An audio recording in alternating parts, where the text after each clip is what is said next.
அஸ்ஸலாமு அலைக்கும் வரஹ்மத்துல்லாஹி வபரகாத்துஹு. பஸ்மல அப்படின்னா பிஸ்மில்லாஹி ரஹ்மானி ரஹீம். ஹம்தல அல்ஹம்துலில்லாஹி ரொபில் ஆலமீன். ஹஸ்பல ஹஸ்பி அல்லாஹு நிஅமல் வக்கீல்.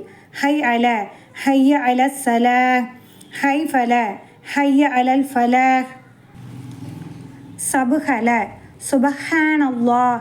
மஷ்அல மாஷா அல்லாஹ். இந்த ஃபேல்லாம் இந்த மாதிரியான அர்த்தங்களை தரக்கூடியது தான். சரிங்களா? ஜம்முவை நம்ம பார்த்தோமா என்ன 9 வகை, அது சார்ந்து தான் இப்போ இன்ஷால்லா நம்ம பார்ப்போன்னா. ஜம்மு இப்போ 2 ஜம்மு மட்டும்தான் நான் பிரிச்சுருக்கேன். அதில் 9, இதில் 2 தான் நான் பிரித்து விட்ருக்கேன். 9 சொல்லிவிட்டு இப்படி 2 பிரித்து விட்ருக்காங்களான்னு நினைக்காதீங்கன்னா, ஜம்மு தக்சீர் சாலிம் இப்படி 2 வகைப்படுது. சரிங்களா? அது வித்தியாசப்படுத்தினாதான் அந்த 9ம் நம்ம தனித்தனியாக அல்ஹம்துலில்லாஹ் முன்னாடி உள்ள ஷார்ட்ஸில் பார்த்தோம். இப்போ பாருங்கள், சாலிம் ஜம் அப்படின்னா ஒருமையின் அமைப்பு மாறாமல் வரும். ஒரு சில எழுத்துக்கள் மட்டும்தான் கூடி வரும். இப்போ முஸ்லீமுன்னு இருக்கா, முஸ்லிமூன வாவும் நூனு மட்டும்தான் என்ன செஞ்சுருக்கு, அதிகப்படியாக வந்திருக்கு. முஸ்லிமத்துன் முஸ்லிமத்துன் முஸ்லிமாத்துன் அலிஃபும் பெரியத்தையும் சேர்ந்து அது மட்டும்தான் அதிகப்படுத்தி இருக்குது.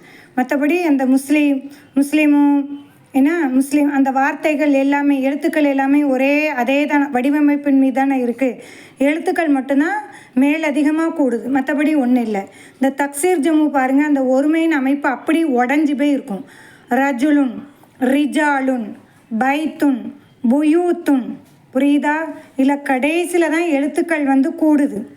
ஏன்னா இதில் எப்படி இருக்குது, அந்த அமைப்பே ரஜுலூன அப்படின்னு கூடலை, ரிஜாலுன்னு கூடியிருக்கு.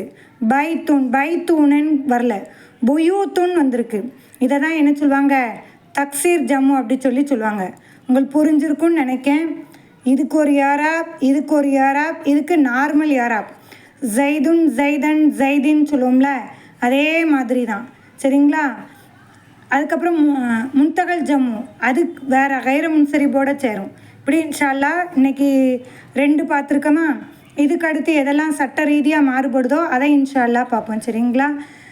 இன்ஷா அல்லாஹ் நன்மையை நாடியவர்களாக மற்ற சகோதரிகளுக்கும் அதிகமாக ஷேர் பண்ணுங்கன்னா. அஸ்ஸலாமு அலைக்கும் வரஹ்மத்துல்லாஹி வபரகாத்துஹு.